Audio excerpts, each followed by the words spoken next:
Kentucky straight bourbon. Thanks a lot, Corona. You got me into alcohol again. Not really. Cliff can attest that this wasn't even opened when he got here. That's right. We just popped the seal on it. Takes a very long time for me to get through this stuff. And mostly it's because I play a lot of bars and stuff. Daddy cut his finger off. Don't really need to drink that much, folks. Well, we're having a little shot here because we're getting into a little serious subject matter today on the Iron Mountain Hour. Hello and welcome. It is Sunday, October the 17th. Is that right? Let's see. October the 17th, yeah. And definitely a chill in the air. Fall is here. Trees are starting to get bare. The leaves are starting to turn. They're falling on the ground. We're getting some wind blowing. It was probably never hit 60 degrees today. And yeah, it's that time of year. My kind of weather. And a little shot of whiskey warms you right up. And so lowers your brain cells too. Tonight as I told you at the end of last week, we're kind of getting into a little more of a heavy subject matter on this week, Tim. I had a topic I wanted to go over.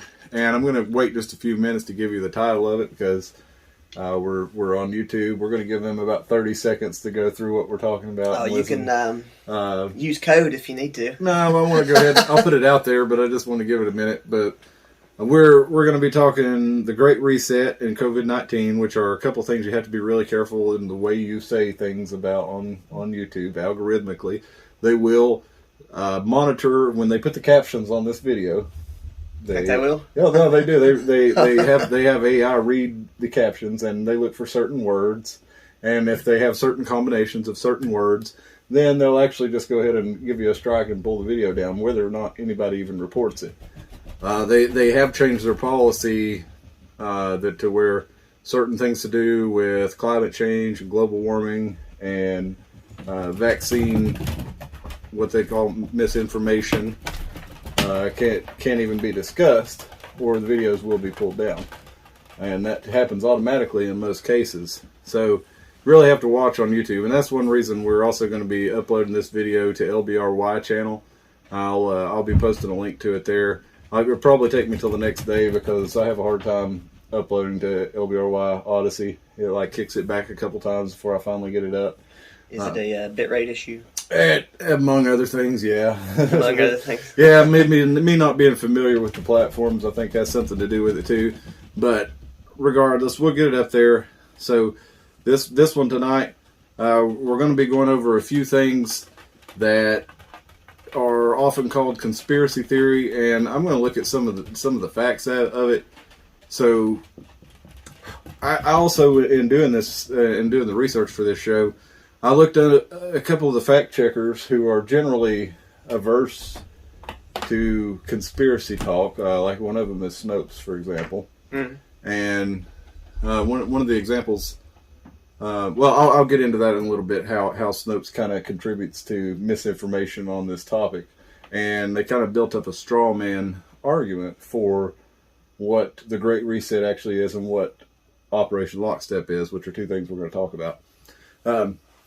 So to start off, the idea, this has been going around the conspiracy world since 100 years, since the League of Nations was they started that. First time I ever heard, because I kept thinking, how far, well, I guess first what I'd like to say is, the angle that we're taking this from is, I am more on the conspiracy side of what is the Great Reset, because conspiracies are entertainment, but every now and then those things do bleed into conspirafact, or I don't know what kind of clever word you could use. And so the angle we're going to take at this is, I've honestly not been paying too much attention to Great Reset as current events, and Cliff has. And so what he's going to do is present the Great Reset as in current events that he thinks he can point out. And as I've not been paying attention, because honestly, Great Reset stuff and like government, big tech and stuff always just seemed like such an obvious, easy thing to follow, I stopped paying attention because I got bored. So I tried to go back and think of the very first time that I heard of a Great Reset. It was honestly back when I was watching X-Files. That's how long ago it's been. And that's the word they used? And no, it's called a reset. Okay. And so what they would refer to it is as a reset era. Okay. And that, so what's funny here is, conspiracy theorists, a lot of us are just entertainment people. We just like entertainment. And I say we, I'm not saying me. I'm way too young to come up with some of this lingo. Conspiracy theorists will come up with words, and then when things just so happen to play out that way, then those words already exist. And so I don't know if things were planned when a lot of these things happen, but I know a lot of things already had names made for them because so many people were like, this is probably going to happen. And so they gave it a name. Okay. There you go. And so the Great Reset is something in the conspiracy world that has something that happens about once every 100 years to society. Well, when I first heard about what we are now seeing called the Great Reset, it was, I would call it with the New World Order. Okay. If you go back to, one of the most famous is George Bush's speech, President Bush 41, from September 11th, 1991. He goes into a speech describing a new era of international cooperation known as the New World Order. And it would basically be kind of the neocon doctrine of spreading democracy, if you'll call it that, through force, and basically getting the international order on the same page, basically under one system for commerce, for, military, for world police, terrorist actions, all these different things that the different governments of the world do. They wanted to combine them under one, kind of like Cobra. if you watch G.I. Joe. But the idea was basically that let's standardize all these processes, and let's have kind of one world body that oversees these things, basically an evolution of the UN, which was itself an evolution of the League of Nations, which Woodrow Wilson tried to create. Other nations created it, but Woodrow Wilson tried to get the United States in it, and the popular sentiment was against it. And when this was formed, so the United States stayed out of it. Well, eventually they would form. I think it was in 1945 they formed the United Nations after World War II, saying, the idea being behind the League of Nations and the United Nations was that there would never be another world war again, right? Well, as of 2021, there have been 145 declared wars since the foundation of the United Nations. So I would say it's utterly failed in that aim. But there are other aims where it hasn't failed. The UN has managed to consolidate a lot of different functions from a lot of different governments. And one of the main things that has been centralized the world over is banking and economic systems. If you look at almost every country on the face of the globe has a privately owned central bank system that's tied into the Bank of International Settlements, the International Monetary Fund, the World Bank. Our bank here in the United States, the Federal Reserve System, is one like that. It's privately owned. We don't actually know who the shareholders of the Federal Reserve are. We have some pretty good ideas, but we have ideas in other countries too, like the Bank of London. There's central banks in almost every country. Oh, yeah, literally, yeah. And there's a handful, I think, that, and a lot of people pointed it out that a lot of the countries that didn't have central banks were the countries that were invaded in the 20 years. A lot of the ones that currently exist right now would be, if I'm not mistaken, is it Iran or Afghanistan? I think Iran and Russia don't have privately held North Korea. Banks. North Korea. Which is really stupid to say that North Korea doesn't have a centralized banking, because they literally do. Well, it's just not the a government. You know what I'm saying? It's not a privately the government held owns by it outside instead of interests. Yeah. But I mean, like, I don't even know how to even have a money argument with. I'm gonna get you way off topic, so go ahead and keep talking. Well, to bring it together, the idea is that basically all these banking systems are tied in through a global system of economic cooperation. And there's a group called the World Economic Forum.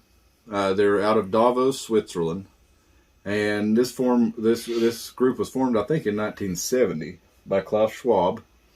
Klaus Schwab, the supervillain, Santa Claus. He dresses like a Bond villain. Does he? Yes. Okay. Or a space lord. I'll put a picture of him in then. And he talks about the COVID-19 and the Great Reset and how we are going to cooperate for the sake of humanity. And Klaus, if you've ever heard of the Bilderberg Group, Klaus used to be the head of the Bilderberg Group. Oh, okay. So the Bilderberg Group is a real thing. It's not just a conspiracy thing. It is. It's where heads of industry, state, finance, all different areas of basically. I think what gets muddied about the Bilderberg Group is people think they hear Bilderberg and they just think of that creepy thing, but the club is the Bohemian Club, and that just happened. That's just where they meet. They're not. You know what I'm saying? I think there's a lot of overlap in the membership. Yeah, that's what I'm saying. But the Bohemian Club meets at Bilderberg Group, and that just or the Bilderberg whatever. Bilderbergers actually go to the Bohemian Grove. And and then they do all their weird, creepy crap down inside the woods, and they get naked and dance. But it's different. But it's different things though. The Bohemian Grove was kind of the American, the Western, kind of Bavarian elite society kind of got together, whereas. And it was kind of a retreat for them more than where they're setting policy or anything. Yeah, okay, yeah. I'm getting the building and the group mixed up. But what I always thought was kind of weird about that is I always said there was nothing going on, and yet it was an invite-only group. Yeah. Well, I mean, they're definitely doing some weird stuff. There's pictures leaked out of like Henry Kissinger wearing a coconut bra, you know. Oh yeah, they run around. They go out in their. So those guys are definitely having a good time. The video of I guess we can put the owl here since we're talking about. They got Moloch is the name of the big owl deity that they go out there, and I'll be honest, like I don't even know if that's. I guess to me the Moloch thing isn't that creepy, as weird as that sounds. The idea of a group of 200 people getting in front of an effigy. And doing some weird... They do that at Burning Man, and people pay for a ticket to do it. Well, the Burning Man is basically the modern version of Bohemian Grove of what it used to be. It became kind of more elite, and Bohemian Grove kind of became one that more... Burning Man like they don't really make the intention so clear at Burning Man that, hey, this is a pagan ceremony. Like, when they do because it's a giant... shrine that they line the inside of, like with people with like stuff they wouldn't want to like get rid of this year and stuff like that, and then they burn it. But like I get what's creepier to me than any sort of religious practice is the idea that the top class, the top group of people get together in secret. Period. Mm-hmm.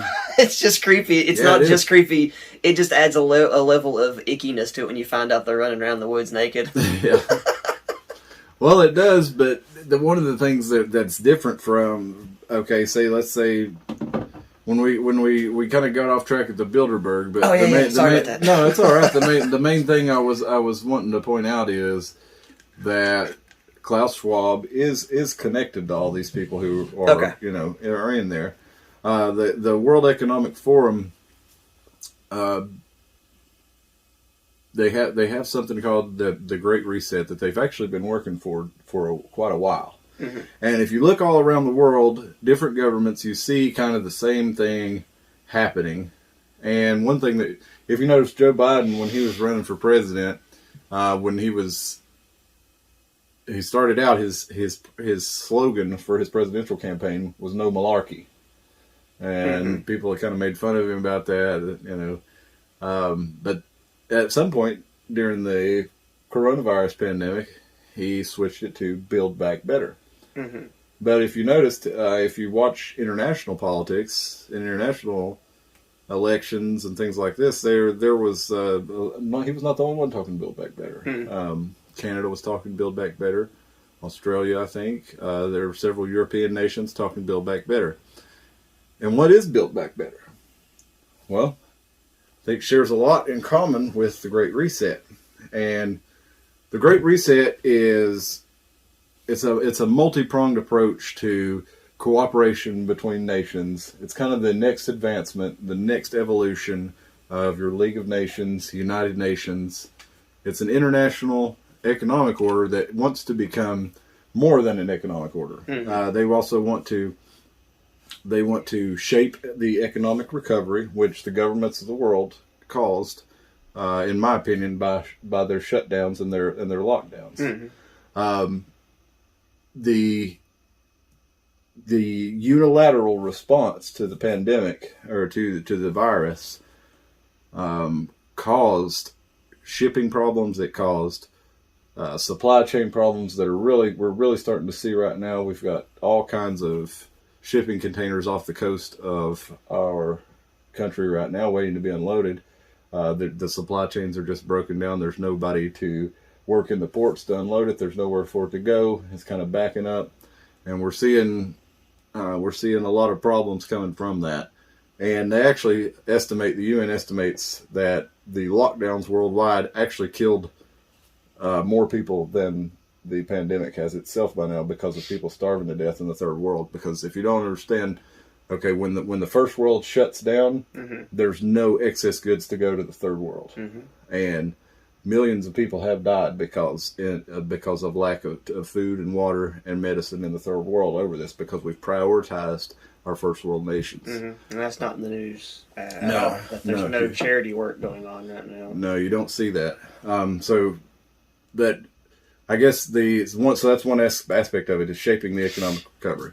Another aspect is revitalizing global cooperation. That's new agreements between nations. That's governing principles that we share with other nations. That way, whether it's criminal extradition, whether it is trade, whether it is economic, but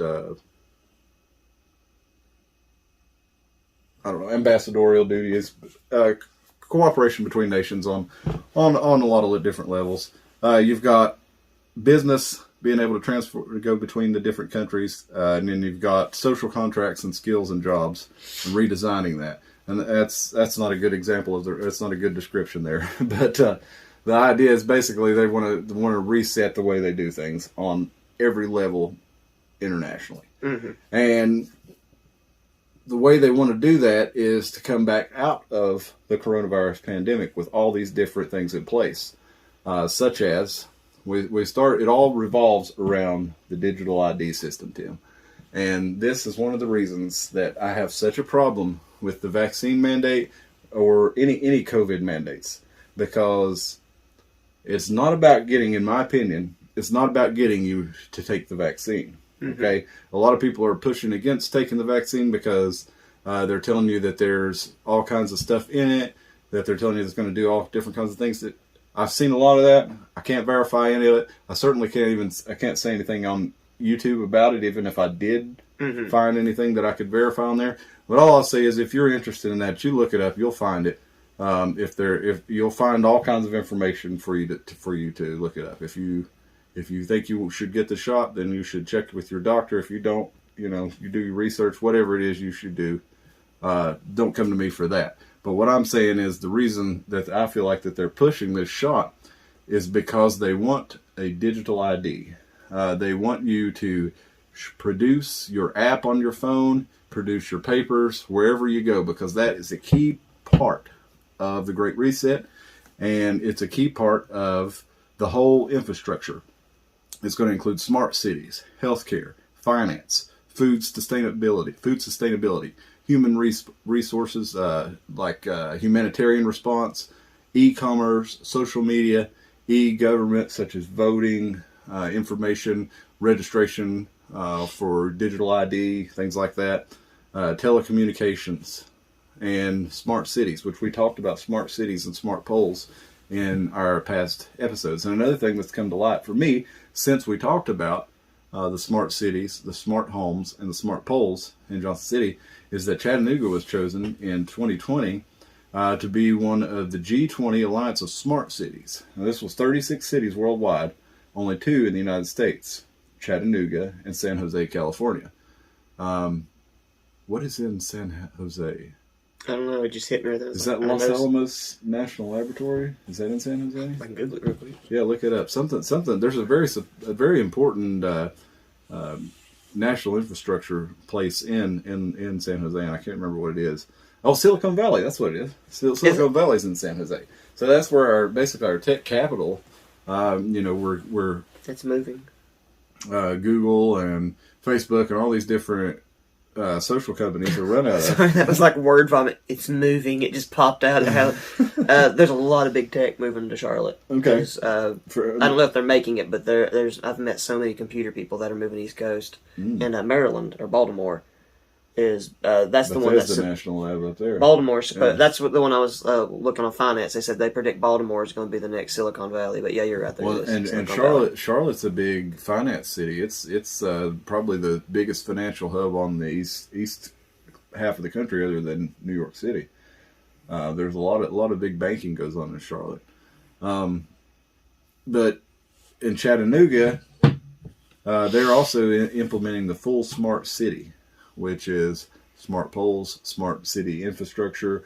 Everything you do basically is connected to the Internet of Things with your digital ID as the centerpiece of your interaction with it. Mm-hmm. And there are some people who've said that the Great Reset plan of the digital ID is similar to the Chinese social credit system, and I believe they're right about that. And if you're not familiar, the Chinese social credit system is all the policies that the Chinese government wants you to do, but they don't actually make it a law. It's implemented into the social credit system. Whereas if you make a mess at your table at the restaurant or something, mm-hmm. and you don't clean it up and you're rude, it's basically like everybody has Yelp ratings on everything they do. And if you have a personal Yelp rating, yeah, pretty much, yeah. Wow. And a lot of it's automated. And if you piss off the social credit system, then you lose access to being able to do certain things. So it's basically they can, once you cross, and this is going to, and you can lose access to it for things as little as people were, they were posting online, and they actually had the cops come and visit them in their house because of things that they posted online. And it was not even anything. It was not anything inflammatory. It was things that goes against the Chinese culture. Do you know who? I'm gonna screw this name up. Zhu Xiaodong. Do you know that name? Zhu Xiaodong. No. Maybe you've heard the story. Zhu Xiaodong is he's like a amateur MMA fighter. Okay. And one of the things about China is they're very, where it's like a nationalized thing. A lot of things that they're really attached to is Chinese things that they can control, and one specifically Tai Chi, because that's very Chinese. And this Zhu Xiaodong guy is looking, he's watching MMA and stuff. He's like, "This isn't real. You need to stop." Because the Chinese people, it's mandatory you take Tai Chi in school. There's always bull. I remember you had bullcrap Chinese kung fu masters back in the day when you were growing up, and you kind of believed them back then. But now looking back at you, there's no way that guy was disintegrating boards with these fingertips and stuff. Well, they've got those people still in China, but they're propped up by the government because they're Tai Chi masters. And he started going around challenging these guys to fights and brutally destroying them on levels to where people are like, "Oh God, he really messed this guy's face up and stuff." But his whole reason for doing it, he's trying to say, "Look, I want China to not be a laughingstock because the rest of the world looks at whether China wants to like this or not. And yeah, they can be a scary place because of their military might and stuff. But they're such a paper dragon, it's absolutely insane. And he was trying to point that about Tai Chi. If we're really going to have some pride as a nation, we need to stop pretending like this Tai Chi stuff works because you can't block somebody's chi with the dim mak and all this stuff. But to get back to what you're saying, his social credit score, I was watching a documentary on him.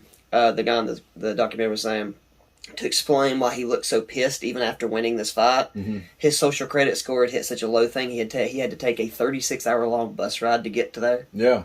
And he wasn't allowed to stay in any of the hotels. He ended up having to sleep in one of those weird pod things. Mm-hmm.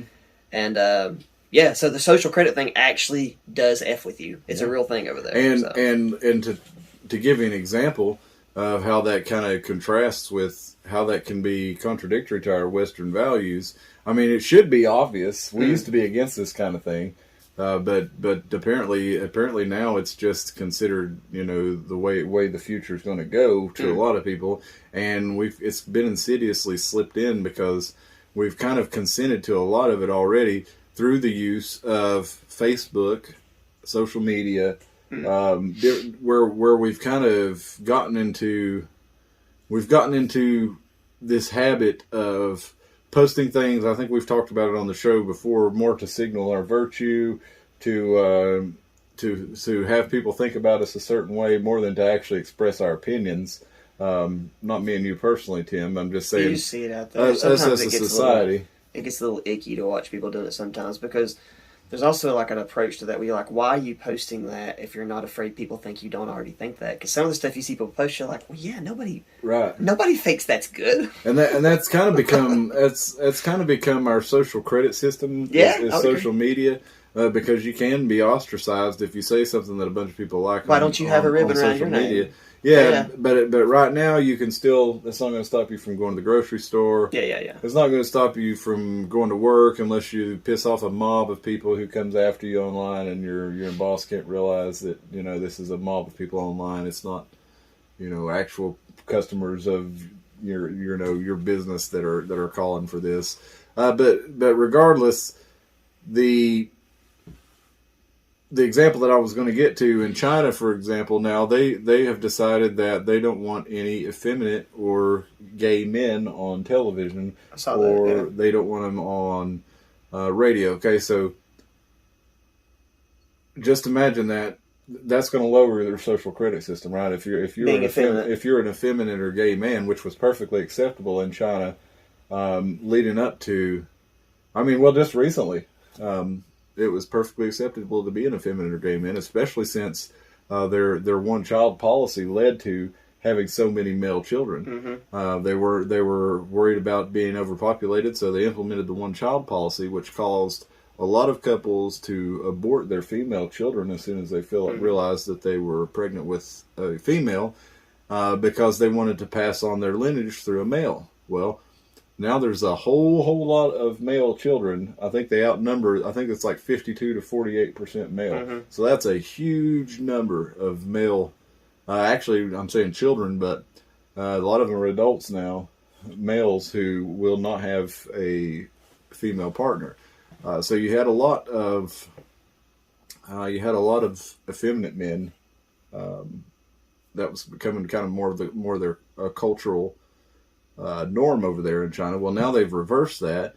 So if you are effeminate, you're going to get a ping on your social credit system, your social credit score. You're going to have less, you're going to either have to be somebody you're not, or you're going to have to conform in order to participate in society at the same level you were able to. So even though we could say, well, I think it's a good thing, we should be able to know if so-and-so is an asshole, or so-and-so is a Nazi, or so-and-so... It's very subjective, though. Yeah, exactly. Because what if the assholes take control and they get to decide who the asshole is? Exactly. You know what I'm saying? That is the determining factor. Like, I could never call myself a capitalist. Like, you capitalist pig. No, you could never call me that. And the thing that keeps me ever from siding on the side of, like, communism or socialism or anything like that, it's not that I disagree with a lot of the social structures that go in with it. It's just the idea that under that system, the only thing that keeps mass genocide from happening is just the right group of people from moving into place, because as shitty as capitalism seems to be, at least right now, you can still change things. Right. Like, it's so crazy to me that people want to get rid of the system that allowed them to put all this woke stuff in place. Like, if they would just back off of that we need to flip the government, they could literally have the gayest, wokest... You could paint the whole White House rainbow colored. You could have like interracial porn on the White House lawn. You could do anything you want to, but you're going to get rid of the system that allows you to do that stuff, and people see the weirdness and the it seems insane. Well, that's one of the reasons I'm against a lot of the universal health care proposals that I see. I mean, in theory, the idea that everybody should have access to medicine, I agree with that, but it's going to be tied to this. It's going to be tied to... Oh, to Back to the... Oh, sorry. No, I got way out. Interracial porn threw me down a giant middle. I was like, what in the world was I just talking about? Sorry. Yeah. No, I'll always bring it back. No, but you get back to that. That's what it's going to be tied to is like, for example, you're already seeing... you're seeing people be denied different services for their healthcare choices. Mm-hmm. You're seeing courts are using vaccination status as a reason to deny people access to their child. You're seeing vaccination status being used to deny people kidney transplants. You're seeing some hospitals saying that they're going to prioritize unvaccinated people. So it's not, and this is not back to whether or not the vaccine works or anything like that. I'm not even talking about that. Mm-hmm. I'm just saying that is being used as leverage. Yes, it's to get you to get that digital ID. Okay, they want you in the digital ID system to where they can keep an eye on everything that you're doing. They can make you basically conform to whatever they decide is going to be needed. You're going to have to conform to in order to get your medicine, your food, your money. It all ties back into that. The World Economic Forum. Okay, well, if we go back, if we look at Rockefeller, at the Rockefeller Foundation, okay, a lot of people will talk about Operation Lockstep. And what I was talking about earlier, when you go into Snopes, if you're wanting to look up Operation Lockstep, go ahead and, for a good example of a straw man argument, go ahead and look up and read the Snopes debunking of the idea of Operation Lockstep. Okay. Operation Lockstep is actually one phase of a plan called Scenarios for the Future of Technology. It starts with Lockstep, there's Clever Together, there's Hack Attack, and Smart Scramble. And these are all different aspects. So like NFL Blitz. Yeah. Well, they came up with this plan back in 2010, right? Okay, and Snopes will say, okay, Operation Lockstep was a plan, and you do actually have conspiracy theorists saying this, okay? Mm-hmm. So it's not necessarily that there's no basis for Snopes debunking this the way that they did. It is as little good as I have to say for Snopes. But they are disregarding the larger argument that this plan of the scenarios for the future of technology have been in place by saying, well, there's no Operation Lockstep. It was actually part of this plan called Scenarios for the Future of Technology. And, well, yeah, it does exist, but it's not, what is it they're trying to say? Oh, they're saying, no, the Rockefeller Institute did not plan the 2020 or the 2019 pandemic.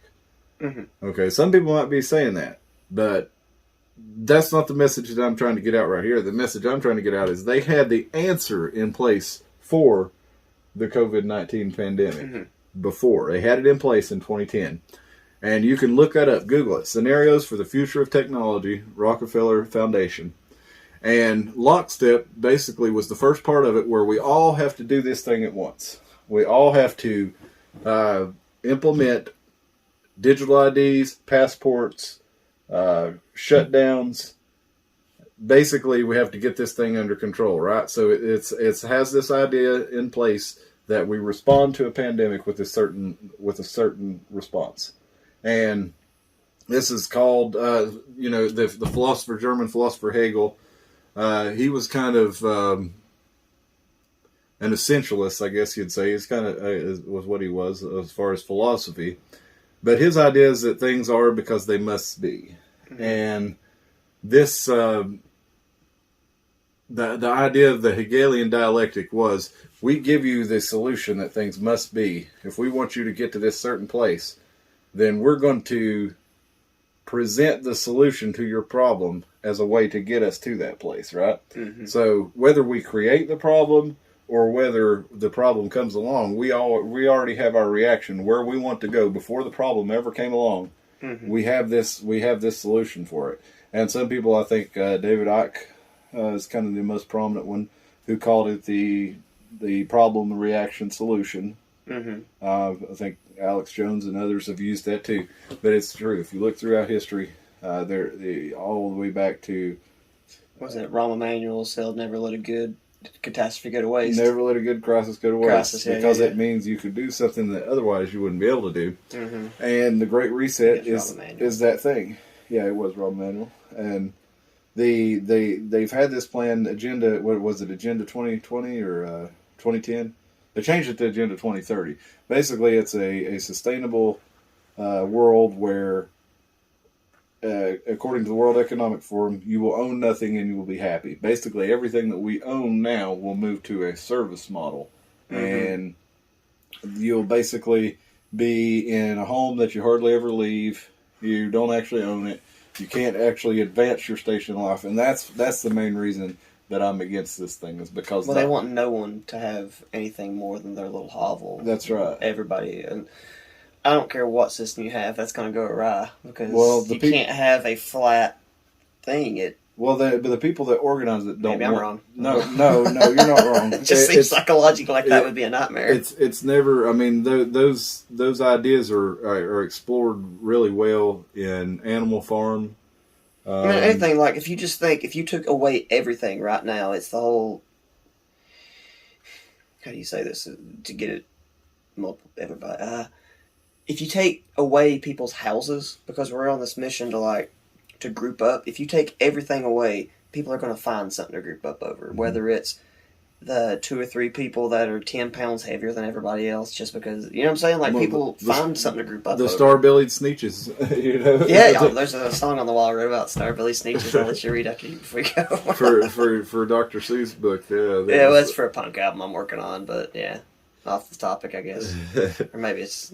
Well, maybe it's not. No, it's not off topic. It's right on there, because the idea is that you otherize anybody else who doesn't fit in this group, mm-hmm. and you get them to conform with the group.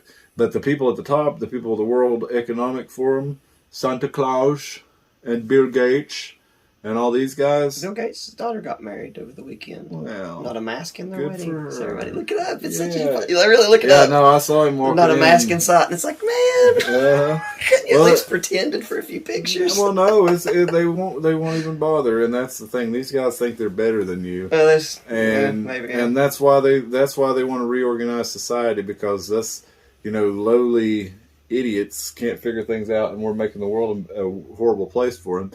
But it's these guys that are, okay, the World Economic Forum membership is kind of the movers and shakers of the old money of the world, the central banks. Mm-hmm. And these guys are the ones loaning out all the money for wars, okay? They're the ones loaning out all the money for these, different mergers and acquisitions that reorganize the world and take the power out of the hands of the people who actually live where these things are going on, where these decisions are being made. So they're one, again, to make all these decisions for us. And I remember reading an article back in 1998 or 99. I was in high school, and it was in Time magazine, and it was a Time magazine. I think it was right after the Columbine shooting, mm-hmm. or otherwise, I think this article that I'm talking about would have been on the cover of this Time magazine. But it was a large article, and I remember reading it, and it's not something I normally did really, when I was in high school. But I found it very interesting, because the concept was that we need to go back to a feudal system, basically where the world's divided into regions who are overseen by lords, and we basically are not able to own anything because there's too many of us, and we will be given everything we need to survive, and they will control the resources and help us gradually decrease the population, so that the people in charge of this thing don't have to deal with not having enough of the nice things that they like. So she said, control recess, that this fishy Morton Joe dump in the water. Don't get addicted to it. Well, they say water is going to be the oil of the 2021 or the 21st century. And you've got like Nestle going around buying up all these aquifers and all this land, and land is also going to be what it looks like is going to be the new oil. Well, they're trying to obsolete oil. Well, you've got and you've got that's another part of it. is... Can they, though? The more you think about that, I just don't know if that's possible the more you think about it. Well, I you know don't... how much crap's made of oil? Well, I think the reason that they want to do it is to shut down... to reset something, you got to stop it all, right? The engine of the global economic order is oil. Mm-hmm. I mean, everything runs on oil. Plastic is made of it. Rubber is made of it. I was sitting there looking at that amp right there. I was like, all those stoppers are made of oil, or made of, well, so I guess we said petroleum is what we should say, because people think it's just what you're putting in your engine. It's not. This is petroleum right here. Like, it's literally everything. So if you shut that down, the world as we know it, the world as we know it stops without oil right now, right? So if you have a great reset, you pretty much have to shut that down. And if we were to shut all that down right now, we do not have the capacity to reset the oil to reset the world at the level of that we're used to right now. So if you do reset it with solar and wind, your capacity for energy production is far lower. So you're going to have a smart grid, a smart city, or you're not going to be able to make that electricity last enough to even to keep people alive. I mean, realistically, it's never going to work. That's too big a rabbit hole to go down. That's why I can't think that solar and all that stuff is their end game. Because if you just start doing basic math in your head, you realize how many solar panels you'd have to charge Johnson City? It's an insane... You couldn't do it. Like, they're going to have to find another energy source. Or maybe they're trying to give the oil reserves a break. And I've been seeing a push back towards nuclear. I don't know if that was a really stupid thing to say. The only thing that leads me down that thing is, I've been thinking that maybe they need to give the oil reserves a break for a long time, because I started following... what do you call it, earthquake people, whatever that is, seismologists and stuff, and there's quite a lot of pretty decent amateur seismologists that can kind of predict when earthquakes are coming.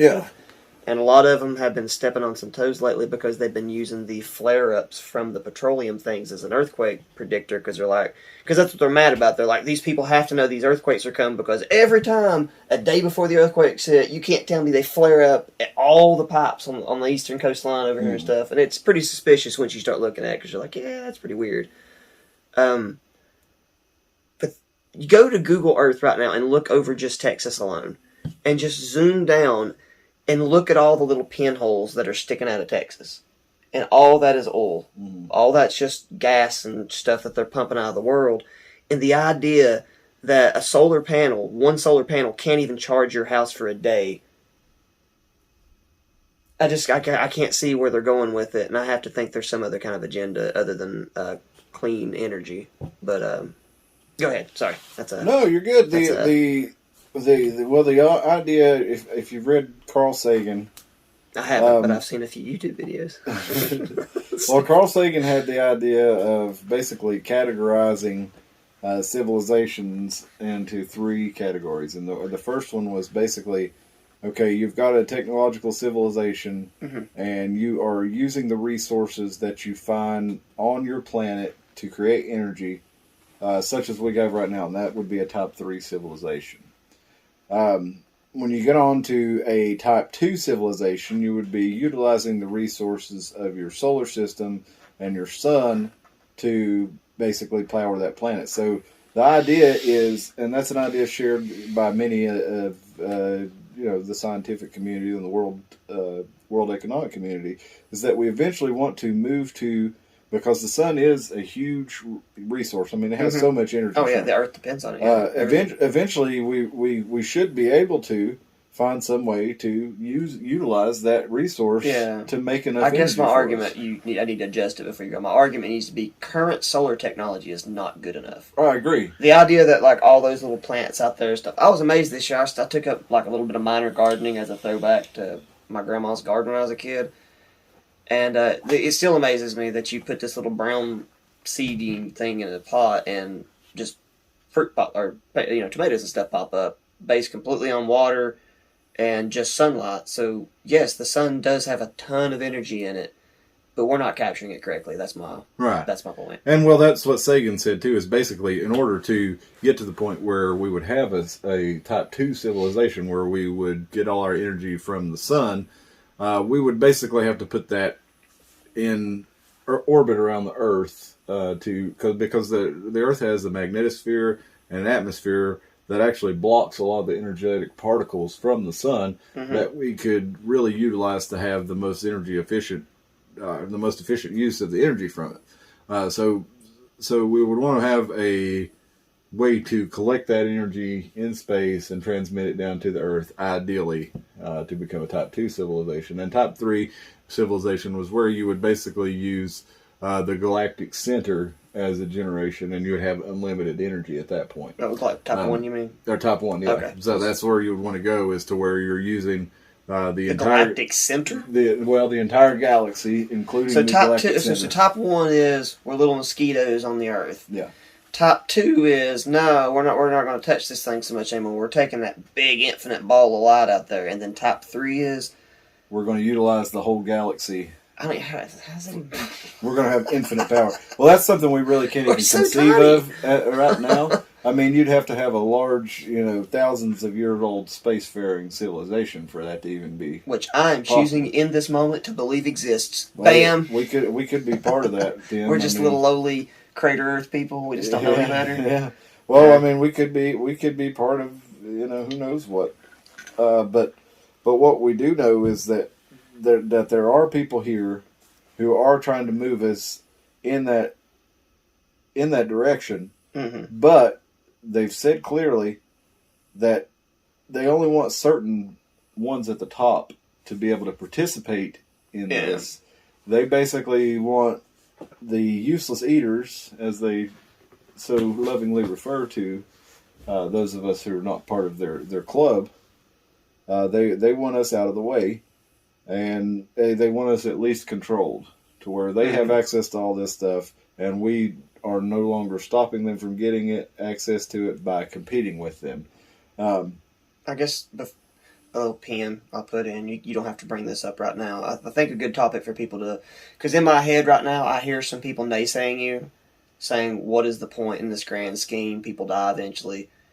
And because that's your skeptics community. Because they're skeptics, people would say people are selfish, they can't look beyond themselves, so people won't build something like that.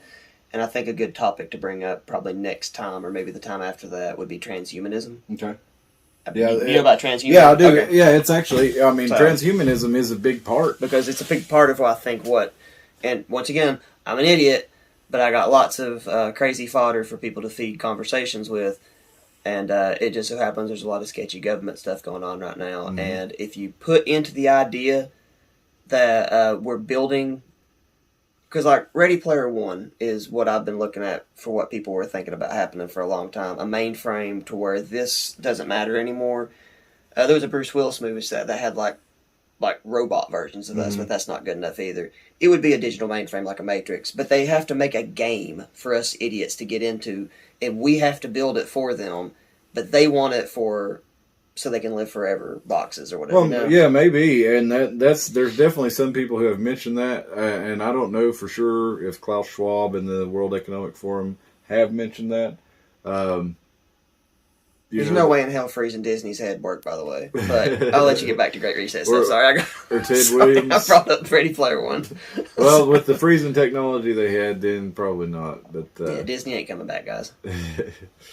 But back to the why would they want to do that?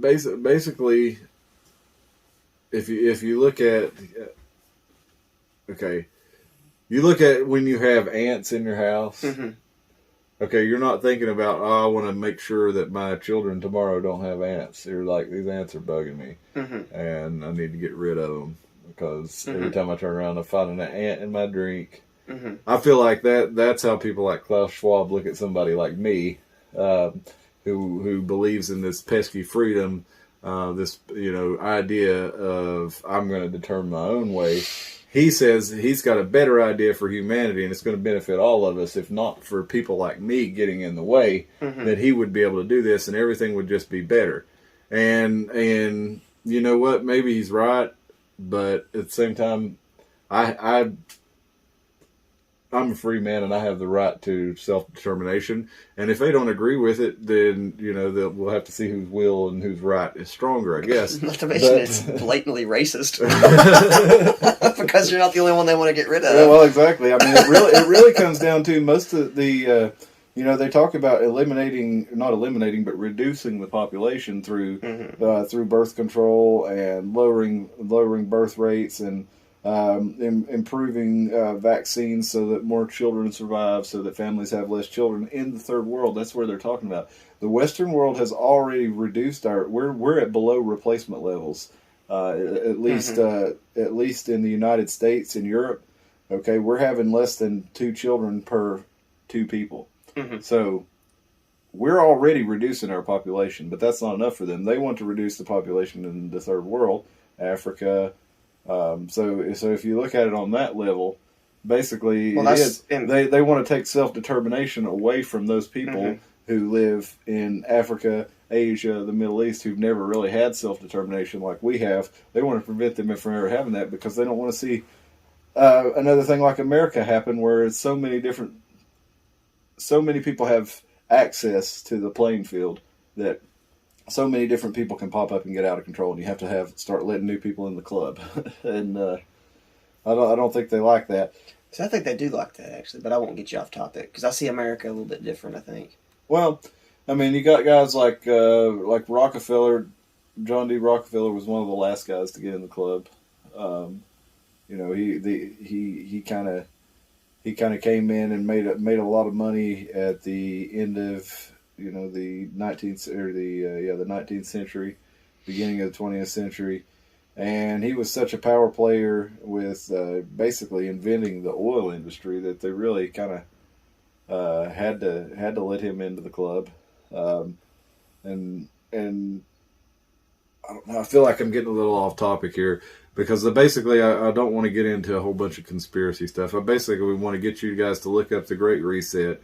I want you to look up a social credit system and digital ID. I want you to see that whether or not we agree that this is a good or bad thing, this thing is being implemented. And if you don't like it, the first thing you have to do is know about it.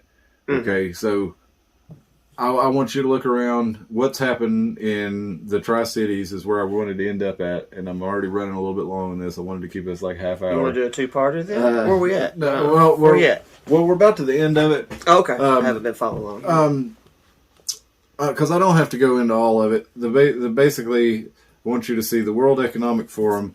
They had a Young Leaders program. A lot of their young leaders are in positions of power, including Transportation Secretary Pete Buttigieg. Larry Summers I think he was in the Trump Transportation Department, or the Trump Treasury Department.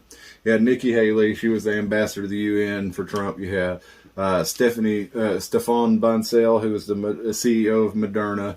You have in media. Oh, really? Yeah. I know that. And Moderna's a brand new company. They had like 5 or 6 drugs that they tried to bring to market. They never passed a market trial until they got this thing, the COVID vaccine thing. For in the media, you've got Sanjay Gupta, like the most famous doctor. I didn't know in that America. one until the Rogan incident was popping up on Google. Yeah. I will point out that Chelsea Clinton is also the voice behind the Daily Beast, or not the voice, but the owner, publisher. Yeah, she's big behind it. And if you ever read the Atlantic is Bill and Melinda Gates. Okay. Is the Atlantic. Yeah, that's right. I always look at who's printing it because everybody has a slant. Well, Whether it's right or left, but I like to know who I'm reading. Oh, well, Bill Gates is also a member of the Young Leaders, World Economic Forum. Now, remember, World Economic Forum was started in 1970, so they've been doing this for a long time. And if you think these guys are just getting around, discussing exchange rates on currencies, I mean, I don't know what to tell you. These guys are definitely plotting on changing the course of the world in a way that they like, and a way that is antithetical to human liberty, individual liberty, anyway. But basically, what I want you to look at is this is happening all over the world. It's happening here. You're having properties being bought up by a couple of major investment firms, BlackRock and Blackstone Capital. They're buying up probably properties in this town. I don't know if they're buying them up around here, but they're buying them up all over the country. They've become the largest holder of single family homes. BlackRock has. Mm-hmm. They have over $9 trillion in controlled assets. I'm gonna do something I probably wouldn't do, but there was I won't name drop as that because I don't know this person personally. Okay. There was a person, because whether you agree with somebody's political stance or not, you need to pay attention to what they're saying, because if somebody has their feathers all riled up, it's probably a reason. And there was a girl I remember was ranting and raving like me, about 3, 4, 5 years ago maybe, and she was following, I can't remember, it was a journalist that I knew of, but she was ruffled because she couldn't get him to listen to a conspiracy that she had about a real estate cabal that was forming. And even back then, I was like, real estate cabal. And over the years, I've been looking at that, and I was like, man, she was right. Yeah. I was like, she was right. There's a real estate takeover going on. And that takes me back to Trump. And that's why I always have to have another slant at this, and I always think they're all involved in stuff like this. That it's Well, you mentioned Trump. Trump does have real estate properties all around the world. He's definitely valuable because that. Well, a lot of things. Well, there's just so many ways we could go on this, Tim. Because this is kind of like the grand unified conspiracy theory almost. Because is the Great Reset at this point? Yeah, I thought it was flat Earth. Oh crap! I'll let you capstone however you need to, and I don't even need to quit right now. Rob Skiba died. Skiba, Skiba. I don't know how he died, but I know that doesn't matter. But he was one of the, I would consider him one of the bigger voices of the Christian flat earthers. Okay. But he died, I don't know, maybe it wasn't COVID, I think it was like cancer or something. So anyway, shout out to Rob Skiba. I made a bunch of videos back in the day making fun of him. Like 2 or 3 years ago. They're not on YouTube anymore, so I feel good about that. They're not there. Yeah. But shout out to Rob, rip man. Well, I hate he lost his life. But he also designed the acoustic sound system for several Ford automobile systems. And for some reason, that was it. No, he didn't. I'm getting my conspiracies mixed up. He was an amateur filmmaker. Go ahead. Sorry. Well, back to who was. I was finishing up with who was in the World Economics Young Leaders Program. I said Bill Gates, but we've also got Jeff Bezos, who owns Amazon, Washington Post, Sergey Brin, and Larry Page. Amazon, didn't he? Yeah, he's not the CEO anymore. Sergey Brin and Larry Page of Google, owned by Alphabet. Peter Thiel, Peter Thiel's one of the vampires. Who helped founded PayPal. And you know who's not a member though? Elon Musk. Elon's not a member of the World Economic Forum, the young leader. Maybe I've been going after the wrong guy. Maybe. But so it's a lot of influential people who are calling the shots. There, you see them on TV telling us how all these things are going to go, and lo and behold, they go that way. And if you look up the scenarios for the future of technology, you'll see how they planned all the responses to this pandemic years ago, and they were just waiting for the right moment to bring it into place. This is stuff they've wanted to do for a long time. So what can we do about it? I think the first step that we have to do is recognize it. The second step that we have to do is start preparing in our local communities and use our local and state governments to basically, they've been building a breakaway society alongside us the whole time, ready to implement it when things got right. So what we can do basically is have our throwback society that we can still go to where we don't actually need all these things if they're to break down. Because one of the things that they have, hack attack and cyber pandemic, these are the next things coming. According to their smart scramble. Yeah, the hack attack and the smart scramble, those are also parts of the scenarios for the future of technology. And basically that's saying, okay, lockstep is, we have this pandemic, we all react to it this way, right? Clever together is the second step. It's basically, after we've all reacted the same way to this pandemic, we form a global framework where everything's connected. And, so you think clever together? See, I always try to mild this stuff down. And smart cities is what it is. Clever together would be like, now that we've all gotten lockstep, then we're just going to make it normal that we all do that from now on. Yes, and well, that's what lockstep is. That's part of lockstep. Clever together is once we're in lockstep, this is the normal response to this.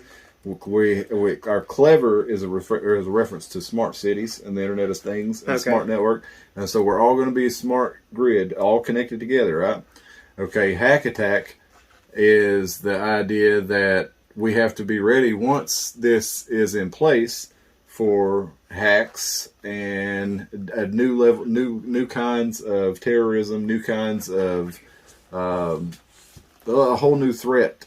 Basically, once we've got the hack attack, but the other thing is, and then the smart scramble, which is that is the way that we respond to basically the hack attack, where we have smart systems in place, all to stop these things from happening in the first place. I'm going to say something stupid, but if you need to finish your sentence, I don't want to interrupt you. Go ahead. Because this is my awful brain here. Not alpha brain, Rogan fans. I got awful brain. That's going to be my line of clothing, awful brain. That's actually pretty good. I think there's a step missing, because I'm going to have to... maybe the world is random, and maybe the leaders really are stupid enough to think that people just don't go with things. But if we're going to pretend like they do predictive programming and all this stuff, they have to actually know psychology too. So I have to think there's a step they've not told you about, which would be the end, that you have to have a nemesis. So my thought process is, if they actually want all of this, they either want all of it or they want none of it, right? Because that's the way. Okay. That's the way. I'm not going to use creepy words like dark occultism and stuff. I'm going to say reverse psychology. Okay. Right. You can't get people. That's the beauty of America. You can get us to attack people, but you got to trick people into doing it, because, right? There has to be another step where they got to give you a villain. Well, I'll tell you the answer right there now, Tim. I'm the villain. You think it's us? The person who will not comply? I think it's Gates. No, I don't think so. You don't think so? No. Okay. Well, I think there's a couple different levels to it. One, right now we're the villains, Tim. I don't want to include you in this, because you've used so. Well, they always round up the gypsies and the homos and the clowns, so I know I'd be right in there. Well, he's got to be one of them. The dissidents basically is the people who don't want to participate to the level of the social credit system. Okay, those are going to be the bad guys. Just like you're seeing right now, the unvaccinated are being made into the otherized in the media, but it's not because they're using the fear of the pandemic against you. The main thing is they want you plugged into this system, and this is just my opinion. So the basic way that we got to be ready for this is build strong communities that don't rely on outside forces, because whenever this the hack attack happens, the smart scramble will be right on its heels in order to put everything in everything smart and connected, basically, where there's really no escape from it. And so that's kind of why you got to get ready for it now. By taking, you've got to take over your local and your state governments and use them for what you can to keep everything that you can under local controls, including production, including education, including law enforcement, because a big part of this is they know your local sheriff's department is not going to round people up. Won't they? I don't think they will. In most places. I guess, but that's where you said the bad guy. That's where I'm getting around to, is they got to make us the bad guy, right? Mm-hmm. Because if they don't make us the bad guy, you're not going to be able. If they don't make us an existential threat, you're not going to be able to convince your local sheriff's department to come around and round people up. Mm-hmm. So they got that, and they got the hackers. Those are going to be the new bad guys. Well, that's what's happening right now, though, in Australia. Right? They actually are rounding up people. We talked last time about the woman getting choked on the street and stuff. Mm-hmm. In my head, I always have to think that they take these smaller places, like if the whole world looks in horror as we're watching women get strangled in the streets by giant security officers, are we going to let that happen here? Yeah. Is my question. So at that point, the other becomes, it's almost like, because I'm crazy, I think what they do is they're making the government the bad guy, so the people uprise and take it, or so to speak, you know what I'm saying? But in the process, they'll get all this. Yeah. That's what I'm saying. There has to be a payoff at the end, because I'm convinced, because I'm crazy, that the theys of the world, the breakaway society, are theater people like me, and they can't have anything just make sense. It can't be a formula. It has to be theatrical, because they understand psychology, and you have to have a villain in the final showdown, like a prestige at the end. And I can't help but think that they're going to get everything that you are afraid they're going to get, right? All this stuff that you think they're going to get. I just think that Gates and Fauci and Biden are the fall guys. They need a villain. Okay. And I think what's going to happen is, I don't know, maybe they'll drag this out another 4 years. Maybe they'll give you 4 more years of Biden and lockdowns just to really rub the salt in. I don't know. But I think they're going to have some kind of a crazy red wave come 2024, and then the Republicans are going to give you this. Okay. Is what Okay, I think you're going to get all. I think everything that I think the process to get it is different than what you guys are thinking. It's part of the problem reaction solution. Yeah, is to cause us. It's to cause you to think that you are getting otherized so badly that all of you guys that are getting, because I do exclude myself. Yeah. All the people that are feared are getting otherized because of the over portrayal of the stuff in the media. That it does come out as a red wave, but now the new replacement party is going to have so much reform, they could do all of this and people would never question it, because they would hate the last party so badly. It was like a Hitler situation. The only reason Hitler had that kind of party is because the people that really did come before him really did screw the pooch that bad. Yeah.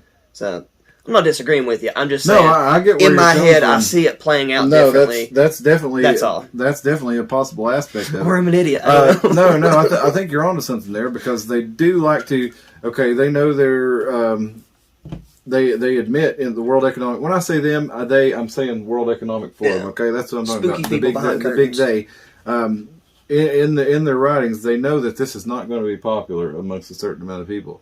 So there's definitely that possibility that they use resistance to it to help implement it. Mm-hmm. So another part of that World Economic Forum, after they implemented a lot of the things that they said they would for the pandemic, they started talking about the cyber pandemic and how we have to be ready for that, which is right with the hack attack thing. And basically, they shut down the internet. They shut you down from being able to communicate, and then reset everything, bring everything back on, and all of a sudden, the world's a totally different place. Mm-hmm. And again, my idea is not that we just check out from society, but my idea is that we prepare. To be able to live without all this stuff, just in case in the event that if they do shut it all down and then they turn it back on and they say, well, if you want to be a part of this, you have to give up basically everything that makes you a free citizen. Mm-hmm. The problems are so bad, we just need you to sign up for this ultimate government paywall. We need you to sign up for this Vax passport, or whatever passport it is, movement passport, movement license, social credit system, whatever you want to call it, basically where you don't have access to anything without going through them to get it.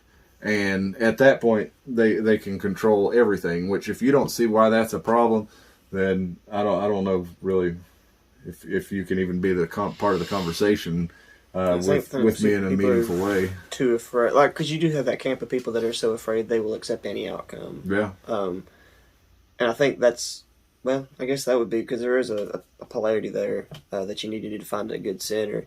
I just exited it a long time ago, because the way I look at everything that's going on now, have you seen that movie Jojo Rabbit? It's overhyped in my opinion, but it's a decent movie. I think the younger actors in it do a pretty good job. I thought the Hitler figure was overplayed, but essentially the part of the movie is it's World War II going on in the background, and it's just about this little kid, little German kid who falls in love with the Jewish girl that his mom's hiding in the walls.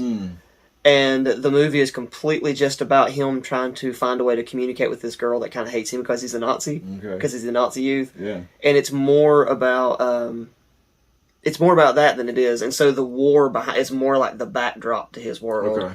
And I really feel for sanity's sake, and not saying a lot of people aren't doing this, for my sanity's sake, what I had to do a long time ago was to start seeing the world and political things and anything just as the backdrop to my reality, because it really is hopeless looking at it. Like, I really do. Like, I feel like maybe I could run for like a mayor situation, which would be fruitless, because even I wouldn't have to do it.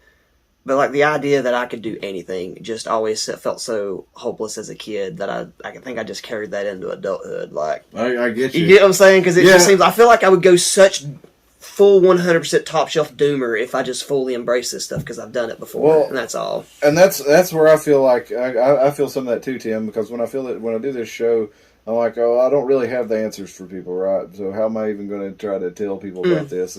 But at the same time, there are a few things I mentioned that you can do, and that is take back your local community. Basically, get to know your neighbors. Make sure you and your neighbors can eat, and you don't have to go. If it comes down to it, that you don't have to go big and get sign up for whatever license or whatever it is that they're going to use to control your every move to get food. Make sure you have a way to educate your children. Make sure you have security for yourself and for your family. Make sure you have a way to have shelter, and tight-knit communities are a big part of that, because there people survived in this area. Yeah, I feel like you're really kind of preaching to the choir of this area, but like if you really just saw the hopelessness of cities in this whole pandemic, it's been wild. Yeah, and that's where I feel like that when these supply chains break down, man. And you were talking about having the people in the red areas be okay. I haven't really fleshed out this thought yet, but it goes right with what you were talking about the folks in the red areas feeling like they've been otherized, and then having a backlash against the folks in the blue areas. Now, the folks in the blue areas are primarily the cities, right? So you have, that's where these supply chain breakdowns are going to affect the most heavily, are your cities, especially your port cities. And when you stop having food going into those areas, what's going to happen? You're going to have people that are going to have to escape those cities, and a lot of them are people who have only ever bought food. A lot of them have been on government assistance. A lot of them have never... Depend on the bus. Just for transportation. It's wild how many people in New York City do not... They've never had a license. Most people never driven. In New York City. There's 10 million people in New York City. Think how helpless 10 million... Out of those 10 million people, how many of those are going to be completely helpless if they're not able to go to the local store and get something to eat. They're going to have a hard time even getting out of the city.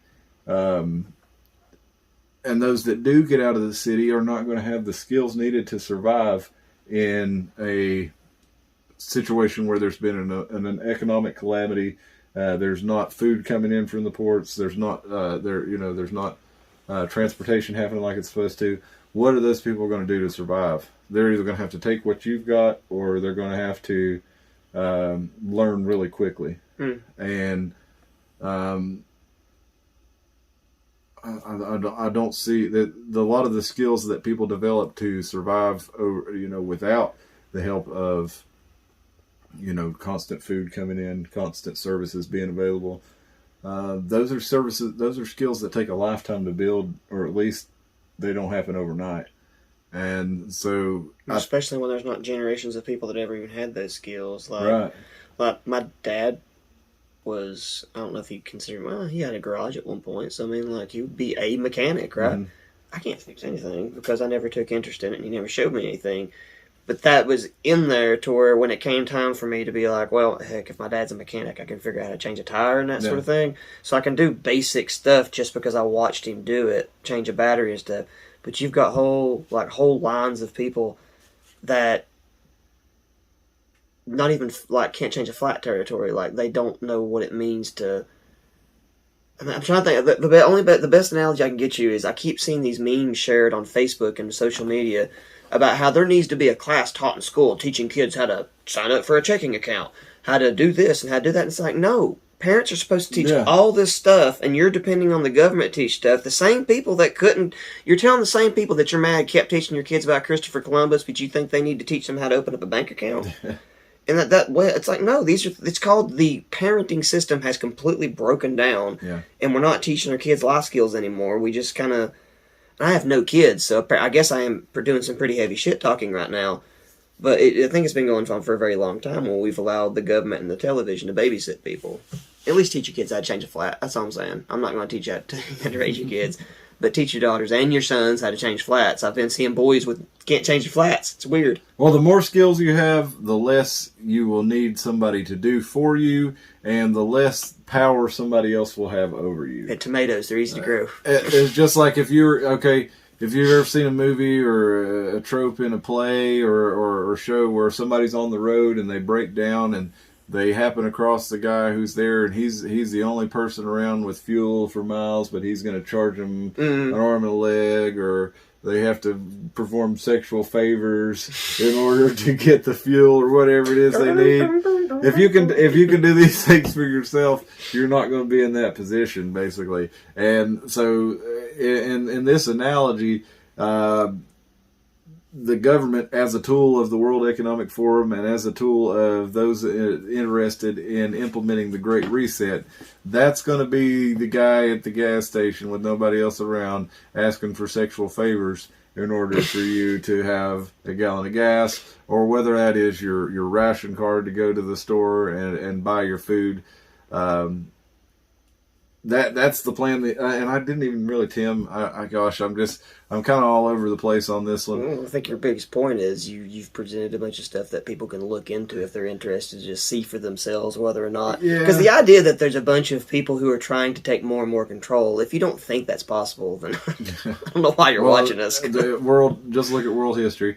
But I guess part of that is like is a everybody that's plugged into it gets a certain amount of credits to buy things to eat, and that's pretty much all you have. You'll own nothing and you'll be happy. Mm-hmm. You'll get just enough to sustain your life, and you'll get things to keep you entertained, but you'll never really be able to do anything other than that. And they're going to use your desperation. That's their plan. This is what they've said, is they're basically going to use your desperation to get you to sign on to this thing, and basically hand over your power to them. So, if this sounds like crazy talk, I understand. Here's the deal. Everything that you're saying tonight makes sense, and if you're looking for a troubled way to wrap it up, I'm going to show everybody why they shouldn't listen to me. Okay. You should listen to you, but they shouldn't listen to me. You could show me all of this evidence right here, right? About how Peter Thiel, by the way, literally is one of my vampire people, by the way. Okay. He is one of the people, he confirms it on camera that how periodically he has 24-year-old blood pumped into him. He is a blood. Right? He literally is a vampire, right? He's one of my vampires. Apparently not Elon, I don't know. This is all the evidence you need for me to think something's funny, or for me to think something's fishy, right? I'm just writing it down so you can sit there and look at it, right? Okay. Hold on.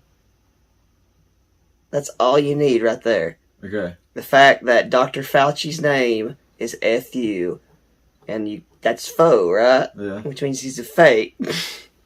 And then Gates, because he's the gateway to the next pardon, and Biden, because they're Biden time for the Trump card. Uh-oh. And the end times came because the Trump Pence sound trumpets. The trumpets. Okay. I'm an idiot. I'm sorry. That's the kind of crap I waste my time on while he's over here looking for actual names. See, I didn't know that. I got one for you there. I thought it said something the other day because somebody was using Bill Gates' name in a pod that I was listening to, and they were talking about occult and esoteric symbolism, and they were saying Ball Gates, like the demon, ball. Oh, the flat earthers love ball, by the way. B-A-E-L.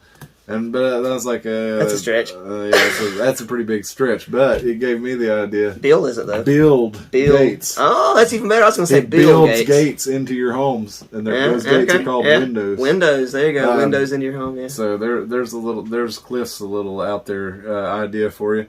But no, I mean, I know all this stuff does sound out there, but the fact of the matter is, you can look all this stuff up. Not the stuff I'm saying. It's a plan.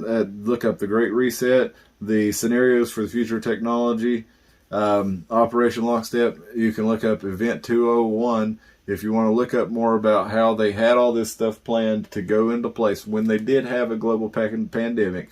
They've been saying it I've been watching them for 10 years say, okay, guys, since about swine flu. The next time this comes around, we may not be able to deal with it as easy as we could with swine flu. We've got to be ready for a global response to a global pandemic. And they've been talking about this stuff since then. So, if you think I sound crazy, whatever, if you think this is a good idea, fine. But I have my opinion on it. I don't think it's a good idea. I think it's antithetical for human liberty, and I think if implemented in the way that they're describing, it would stamp out human liberty for all time. I really do think that's what would be the end game of having this system in place, where you have a total technocratic overlord system in place. So you're saying Star Trek wouldn't be as good as we think it would be? 'Cause that's what's going on. No, we're going towards the Star Trek, the world government, the starfaring civilization. There's a couple they referenced it on. What is it? Guardians of the Galaxy, the gold looking people. Have you seen that movie? I've not seen it. Okay, no. one of the movies of Guardians of the Galaxy. I'm wanting to say it's the second one. The movie starts out with them doing some mercenary work for a race of people that are like gold. Mm-hmm. And that's essentially what's going on with them, because one of the parts are talking about how sexual encounters are just for reproducing only at this point, and how she might like to mess around with Star-Lord for that sort of purpose to get back to the primal part or whatever. And I don't know, like, on one part of it, like, it almost feels like if evolution is the way it's supposed to go, then it almost feels like that's the way it's supposed to go, is for us to eventually go into a hive mind state, because we're more hive mind than we like to admit already. And the other part of me really wants to kind of think, honestly, the more logical part of me really wants to say that the people that are currently, the theys that are currently pulling the strings, don't want all of this, and they're building it up so we'll tear it down because they want to see that happen. Well, that could be possible too. I think we have a natural kind of hive mind. I'm sure you've heard, Tim, about the 100th monkey. Okay, so is it the sweet potato? Well, let's give you or is it the latter? No, it's the coconut in the example. Basically, you take monkeys in an island, right? And they're totally disconnected from monkeys on another island, thousands of miles away, right? And you have these coconuts, or these monkeys that are trying to open coconuts, right? And then one day, enough of these monkeys, they figure out that if you bash the coconut with a rock, right, they can open it up. Well, when enough of these monkeys on this one island figure this out, the monkeys on the other island, thousands of miles away, will also figure it out. I don't know if that's real, is it? That's the idea. I don't know. I've heard that before, but it was washing the sweet potato, the sand off the sweet potato is the example I heard, and I don't remember if I heard the one I. Go ahead. Sorry, I just don't know if that's. Well, I mean that's been shown that it does happen. Like that groups of things will learn something despite having knowledge of it. Well, despite having no knowledge of it, and like you can have animals that instinctively learn things, and animals that have to learn things from example. But like so basically, I think we do have some sort of. What was the word you used? Hive mind already. I think we're kind of all connected on a spiritual level, but I think this is more about they can't control that hive mind. They can't control us on a spiritual level, but if they can get us to plug into their hive mind, which is an artificial technological hive mind, they can have control over that. So you're going into... Well, no, that's not... I was about to almost insult your theory there and say you're going into David Icke territory. David Icke gets discredited a lot because he's the first one to bring in the reptilians. But that's literally what he's been saying for a long time, is that, he's saying that we're all connected on a level like that, and they introduced a false signal a long time ago, and that's why we've been acting like idiots for so many years. Like, he's saying that human beings... and he's not the only one saying this. Human beings in their natural state kind of do like you would see Native Americans would do. You would see like Native Brazilians do. You would see like Native Cambodians and Thais do to this day, because they're still indigenous ones that don't do the city thing that we people, right? And he's saying at some point in time, a parasitic race came down here and introduced their own signal, and just because of that, like we're on this madhouse race for technology and stuff, building shit that we don't need, and it's not for us, it's for them. That's David Icke. Well, I don't know about all that, but I do think there's a lot of evidence that we do have some sort of, okay, if you look at cave art all around the world, thousands of years apart, you go back 65,000 years ago and you look at some of the cave art in France, it's the same symbols, the same designs that you see and say in the middle of Africa 25,000 years ago. All right, so I highly doubt that somebody crawled back in the cave and in 65,000 years ago in France and then copied it 25,000 years ago in Africa, but we still kind of see those same symbols. And these are abstract symbols, wavy lines, grid patterns, and there are different theories on how we all see those. But the thing is, you go around the world and you look at ancient art, and we see all those same patterns before, and you see a lot of the same myths. So we're connected in some way or another, whether it's based on things that actually happened in shared history, or if it's something spiritual connecting all of us on a level we can't really understand. Sorry, folks. But I do think that there is a spiritual aspect to it. I'm not necessarily that much of a spiritual person myself, but I do believe in right and wrong, and I do believe in freedom, and I do believe in good and evil. I can give you as a sort of maybe try to sway you in the direction of believing David Icke's parasite theory. Sure. He's not the only one that's got that. There's other people. He's just the first one I can think of, because he was one of the first mainstream conspiracy theorists as it was. The racial parasite theory, that there's something sucking off of human race. You've seen the parasitic mushroom spores, right?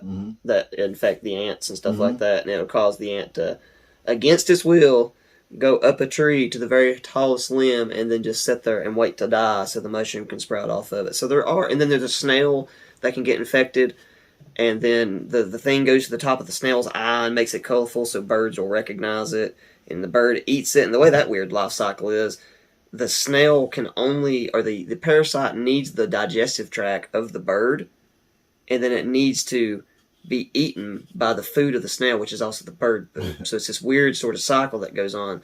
But there are parasites in the world that take over insects and stuff like that can make them do things that they don't want to do, that have intention behind them, not just like rabies. Rabies needs to find water, kind of like a hairworm does. Okay. You seen a hairworm? Hairworm, just Google that nightmare on your own if you want to. A hairworm is a thing that implants it inside like a grasshopper, anything, right? And then it doesn't know. And then as it matures inside of the insect is suicidally compelled to find water. Yeah. And once it finds it, a worm 4 million times size of the grasshopper, I have no idea how it even fits in there, bursts out because it needs that water. But the grasshopper was taken over by that point. It was suicidal to find the water because the hairworm wanted out. Maybe it ain't true, and maybe I'm just a Fruit Loop. But is it entirely possible that we're not infected by sort of a transhumanist fungi that just recognizes these little squishy bodies aren't good enough and it's looking for a robot? Yeah. It's wanting us to build it an Ultron? Yeah, I've heard some ideas like that, and I thought those were pretty interesting. Like, so apparently there's a section of Silicon Valley folks that, now this is according to, I think I heard this from Alex Jones, if I'm not mistaken, but you just have to look it up. So I don't know if there's I'll look into it, Eddie. I don't know if there's anything to it or not. But apparently, a lot of the Silicon Valley folks, they will have these big parties and they'll take drugs that make them trip, hallucinate, and they think they're it's like ayahuasca, DMT, mushrooms, peyote, and they feel like they're contacting otherworldly entities and that they are building technology for them. So. That's if not people my theory. Weren't actually saying that is the scary part, because there actually are. Well, I can even use it as an artistic reference that John Lennon would say that most of his songs were written in a lucid dream state. Yeah. I mean, the mind is a very powerful thing. You could totally be taking those drugs and be making that crap up in your own head. Oh, sure. But you're still making something. Sure, but and this is not my theory, and I've not researched it, so I can't tell you. But according to Alex Jones, that's what these guys believe. I think a lot of Alex Jones. Well, maybe it's real. I don't know. But I think he gets all those, what is it, Clockwork Elves and all that stuff. I think he listened to a lot of Terrence McKenna. There's that. That's where he got a lot of his it goes back, visuals from. There's a book called Supernatural by Graham Hancock.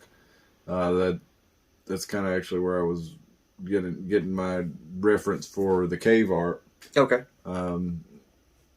The machine elves, the clockwork elves, whatever you want to call them. Those are things that people have talked to and written down when they do hallucinogenic drugs throughout the history of the world. Specifically DMT and 5-MeO DMT. And well, not just that, but you can do the heroic dose of psilocybin. People will also go dehydrated and go out and dance in the desert, and they'll have the same effects. These different tribes. If you want to dance for like 3 days. That's what they do, yeah. They dance. I think I'd just go find a toad and lick it.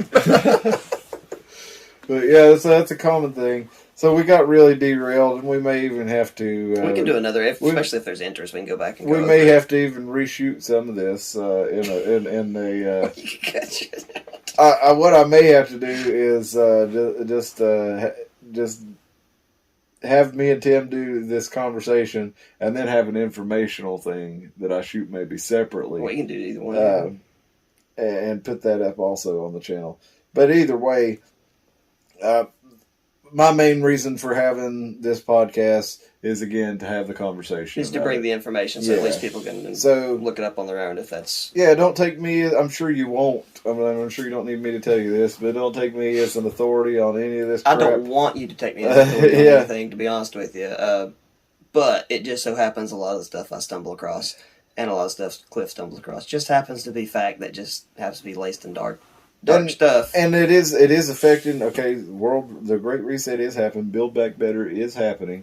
It's happening around the world. Well, even if you don't want to call it that, even if you don't want to give it the moniker of the Great Reset, because that kind of taints it, because my dumb people gave it that name like 30 years ago. Well, okay, so let's take that out. You can just call it Build Back Better. Let's take the actions. Let's take the processes involved in it. Those are happening. Because I think that's what a lot of people have problems with. It's undeniable. Is that conspiracy connections. Because we found it, we came up with the idea first, and because it happened, people go, well, it can't be that. It can't be nefarious.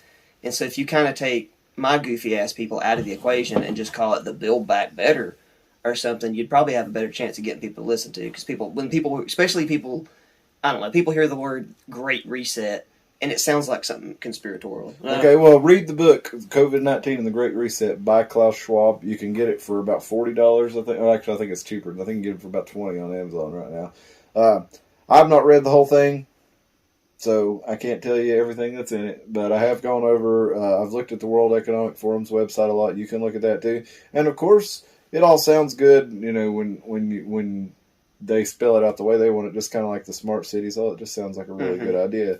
Well, who wouldn't want to have, you know, better management of our power and infrastructure and our society? Okay, so that all sounds good, but what you got to remember is you're not going to be playing any part in this. You're not going to get any say once this is implemented. The dregs don't get to eat the cake. Once this is implemented, you may get to vote on some things, but it's kind of like right now, the federal government basically, if the Supreme Court overrides a law that your state makes, then you follow what the Supreme Court says after that. And so basically, this is going to move a step past that to where we have a world governing body who decides these things. And even if our country or state makes a law that goes against that, then that won't be allowed in the new framework, basically. So it not only limits individual freedom, it limits what's the word? Basically, what you can do as a state will be tied into what the World Economic Forum has decided will be acceptable, and when they're doing all this through the UN. So basically, the UN will be the new governing body, and if something doesn't go up to UN standards, then it won't, you know, be sanctions or whatever. It'll be needed to be done to stop it from happening. and I just don't think that's a good idea. I would much rather I be in charge of my own life and you be in charge of your own life, Tim. And if there's something that we need to sort out, then we can get together on a local level and sort it out. Mm-hmm. Because most of these problems are not global. There are global problems that we need to deal with on a global level. But what I eat for dinner, for example, that's not where I go. Who I interact with. That's not something that that needs to be dealt with on an international level, where there's no way for me to appeal to anybody. It's like try appealing to YouTube if you don't like that they've struck your channel. If you don't, try to appeal into Facebook if you go to Facebook jail. I had a lot of my stuff get struck. I never appealed it because I knew I was wrong. Well, I mean, but even if you weren't wrong, you're not going to get anywhere because it's such a huge system. They don't have time to look at it. Blatantly taking other people's stuff, but yeah. But anyway, we'll wind it up here, guys. I'm not a fan of the Great Reset, and when you get past I'm not a big fan of the Build Back Better. Once you get back to what it actually means is we have to break down everything that we have right now and rebuild it with something else that you have less control of. So the way that we, I think we can deal with this is the places that we do have control. Make sure you have food to eat. Make sure you have a way to continue to get food. Make sure you have a way to get around, that you have a way to learn new things, that you have a way to trade. Make sure that you control as much stuff as you can locally in your own community with your friends and neighbors and your family. And that's the best thing you can do for if you don't want to be a part of this system. I don't want to bring it into this whole resist thing, because you don't even really have to resist it. You just have to do your own thing. Yeah, there's nothing to resist. They're going to do whatever they're going to do anyway. It's just... So let's have people who think like us can, if you say you don't believe in the vax mandate and you work in a medical system, well, you have a medical license. Let's start your own practice. If you're a teacher and you don't agree with being a part of a social credit system in order to teach, well, then you can start your own school. You can get together with other people who agree with you and start these things. These things are not mutually exclusive. And yeah, you have, state licensing boards and all this stuff. Of course, you'd probably want to, either form your own or something like that too. It's a big process that I'm not smart enough to be able to tell you how to do everything. But I don't even think any of that stuff's even necessary. Like when you start saying like build your own schools and do all this and all that. And I'm not advocating this because I'm not part of it. I am, but I think it becomes like everybody just on some level has to like become Bartleby the Scrivener. Is that a reference that even makes sense? I don't know. It's an English book where he really they hire this guy that's a thing, and they just throughout the book he periodically just essentially ends up dying because he keeps refusing people's help. And the whole idea of it is once people started trying to... He was perfectly fine the way he was, just weird. People just didn't... Kind of like he's a little off. And so once people started trying to help him, he just went down this slow descent of intentionally dying. And the repetitious thing he kept saying was, I'd prefer not to, or something like that. And I don't want to get in like, rah-rah or anything like that. I think people just really need to understand, like, you can say no.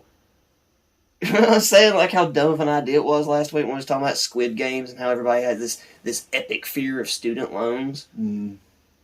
Pay less. I mean, I know that sounds like awful, but don't sit there and lose sleep every night because you're in debt to student loans. Just pay less or don't take them out. And there's other ways.